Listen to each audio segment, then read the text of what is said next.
Telugu digital media network లో political కేటగిరీలో #1 కేవలం 72 గంటల్లో 1,50,00,000 వ్యూస్ పైగా popular TV network. CM Revanth Reddy గారు చెబుతున్నారు, గేట్లు ఎత్తేస్తున్నాం మేము, ఎవరైనా రండి ఈ పార్టీకి.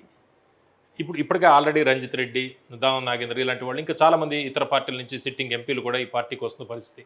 దీని మీద మీ విశ్లేషణ ఏంటి? దీన్ని పబ్లిక్ ఏ విధంగా రిసీవ్ చేసుకుంటారు? పబ్లిక్కి ఒక్కరోజే సార్ ఛాన్స్ ఓటేసి ఈరోజు మళ్ళీ 5 ఏళ్ళ దాకా ఎవరో ఇల్లరు.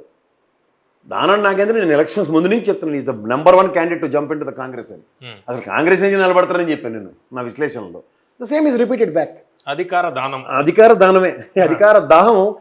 మేము పార్టీ అధికారంలోకి రావాలని దాహం వాళ్ళని చూసాం, కానీ ఎక్కడ అధికారం ఉంటే నాకు అధికారం కావాలనుకున్న రూల్ చేసే వ్యక్తి ఎవరంటే దానం నాగేంద్ర. ఈయన రాజశేఖర రెడ్డి గారు ఆయన నుంచే చూసాం కదా, తెలుగుదేశంలో గెలిచి రాజీనామా చేసి వచ్చి మొత్తం గుండు గీసి కూర్చోబెట్టారు. తర్వాత అంటే అల్టిమేట్ గా విజయం సాధించారా లేదా అనేది కదా. ఆయన విన్ అయ్యాడు, అధికారం ఎక్కడుంటే అక్కడికి వెళ్తున్నాడు, ప్రజల అభీష్టం మేరకు ప్రజలు కోరుకుంటున్నారు.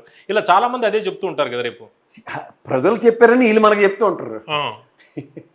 మనకి రీకాల్ సిస్టమ్ లేదు. ఎలక్షన్ అయిన తర్వాత మనం తిరిగి ప్రశ్నించడానికి మనకి ఎవరికి ఇది కూడా ఉండదు. అంటే వాళ్ళు ఆడింది ఆట పాడింది పాట అవుతుంది. ఇదే రేవంత్ రెడ్డి గారు ఏం చెప్పారు, వీళ్ళందరూ ఉరితీసి మన ఏకంగా. మరి ఉరితీసి మన వాళ్ళే ఎగేసుకుని మరి ఆయన దగ్గరికి వెళ్తుంటే సంకెత్తుకున్నాడా లేదా?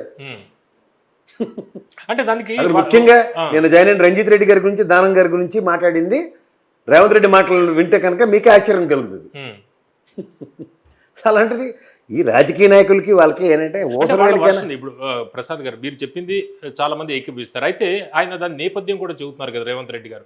అంటే 5-6 నెలల్లో ప్రభుత్వాన్ని మేము కూల్చేస్తామని కేసీఆర్ లేకపోతే బీజేపీ లక్ష్మణ్ గారు వీళ్ళందరూ చెప్తున్నారు కాబట్టి తప్పనిసరి పరిస్థితుల్లో మేము వీళ్ళందరినీ చేర్చుకుంటున్నాము అనేది ఆయన వెర్షన్. దీన్ని ఎట్లా మీరు అర్థం చేసుకుంటారు? ఇస్ ఆల్ ఎక్స్క్యూజెస్ అండి. ఇప్పుడు ఆయన 64 స్థానాలతో కాంగ్రెస్ ఉంది. కాంగ్రెస్కు ఉన్న స్ట్రెంత్లో చీఫ్ మినిస్టర్లు మార్చడానికి చేసుకున్న గేమింగ్ లేకని వాళ్ళు ఎప్పుడు పవర్ వదులుకోలేదు. అండ్ మోర్ ఇక్కడ ఉన్న ఇన్వైటబుల్ సిచ్యువేషన్ ఏంటంటే ఇవాళ రేవంత్ రెడ్డి గారికి ఆయన టీమునే నేను గత విశ్లేషణలో చెప్పాను, ఇది రాజశేఖర రెడ్డి గారికి విభిన్నంగా ఆయన చేస్తున్నాడు. అధికారంలోకి వచ్చిన తర్వాత టీమప్ చేసుకుంటాడు.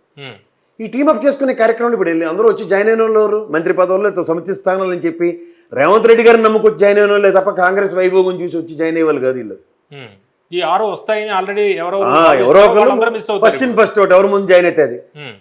ఈ ప్రాసెస్ లో సబితేంద్ర రెడ్డి గారు కాంగ్రెస్ లో ఉన్న వాళ్ళు ఎదురు చూస్తున్న వాళ్ళందరికీ కూడా గండిపడినట్టే వాళ్ళ ఆలోచనలు, గ్యారంటీ గండిపడినట్టే. ఇప్పుడు మీకు ముఖ్యంగా ఒకటి గమనించండి, ఈవెన్ సబితేంద్ర రెడ్డి కూడా మంత్రి పదవి ఆశ చూపిస్తాను కదా, కాంగ్రెస్ నుంచి బీఆర్ఎస్కి వెళ్ళింది ఆవిడ. సేమ్ ఇప్పుడు కూడా అదే స్థాయిలో మళ్ళీ రిపీట్ అవుతుంది. ఆబ్వియస్గా ఎవరు కూడా గెంచడానికి రెడీగానే ఉంటుంది.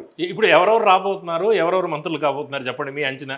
గ్రేటర్ హైదరాబాద్లో నాకు తెలిసి మహా అయితే తెలుగుదేశం కొంత బ్యాచ్ ఆలోచిస్తుందేమో, కానీ అది కూడా మళ్ళీ రేవంత్ రెడ్డి గారికి తెలుగుదేశంలో ఉన్న అవినాభావ సంబంధాలతో వాళ్ళు కూడా ఎగరేసుకుని వచ్చినా నేను ఆశ్చర్యపడను. ముఖ్యంగా మల్లారెడ్డి ఇంకొక 2 పొక్లైనర్లు 2 సార్లు వెళ్తే గ్యారంటీగా బుల్డోజర్లు పొక్లైనర్లు వెళ్ళి అంటే మాత్రం ఖచ్చితంగా ఆయన ముందు వచ్చేస్తుంది. ఎందుకంటే రేవంత్ రెడ్డి పవర్ ఆయనకి బాగా తెలుసు. 10 కోట్ల నుంచి మొదలెట్టి 100 కోట్లు ఇస్తేనే కానీ ఎంపీ సీట్ రాలేదు తెలుగుదేశం ఆయనలోనే.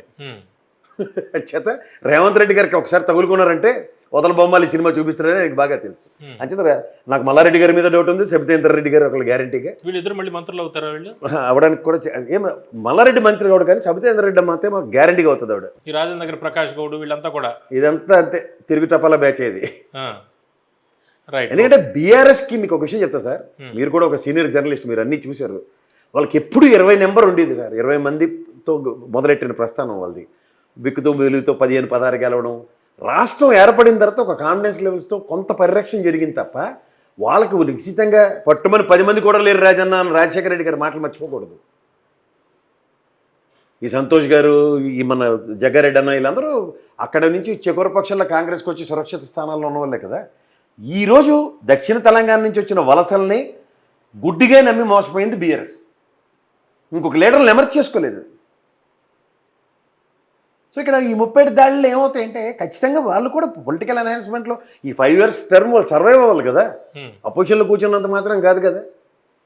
అంటే ఈ లోక్సభ ఎన్నికల ముందరే ఈ ప్రక్రియ జరుగుతుంది కాబట్టి రేవంత్ రెడ్డి ఇలా గేట్లు ఎత్తేయడం ఇవన్నీ రేపు లోక్సభ ఎన్నికలకి ఎంతవరకు ఉపయోగపడుతుంది? 2 నెలల టైం ఉంది సార్ నా లెక్క ప్రకారం. ఎందుకంటే గ్రేటర్ హైదరాబాద్లో సికింద్రాబాద్ అండ్ హైదరాబాద్ 2 కాన్స్టిట్యున్సీస్ ఉన్నాయి కాంగ్రెస్కి. మల్కాజ్గిరి ఈ మల్కాజ్గిరి ఈ మూడిట్లోనూ గ్యారంటీగా ఆ దరిదాపుల్లో ఉన్న ఎమ్మెల్యేలను ఎత్తడానికే విశ్వ ప్రయత్నం జరుగుతుంది కాంగ్రెస్ పరంగా. ఎందుకంటే క్యాడర్ ఇవాళ వాళ్ళు గెలిచిన జోష్లో వాళ్ళు ఉంటారు. అండ్ మోర్ ఓవర్ కాంగ్రెస్ ఈ 2 కలిపితే నల్లేరు మీద నడక అవుతుంది కదా.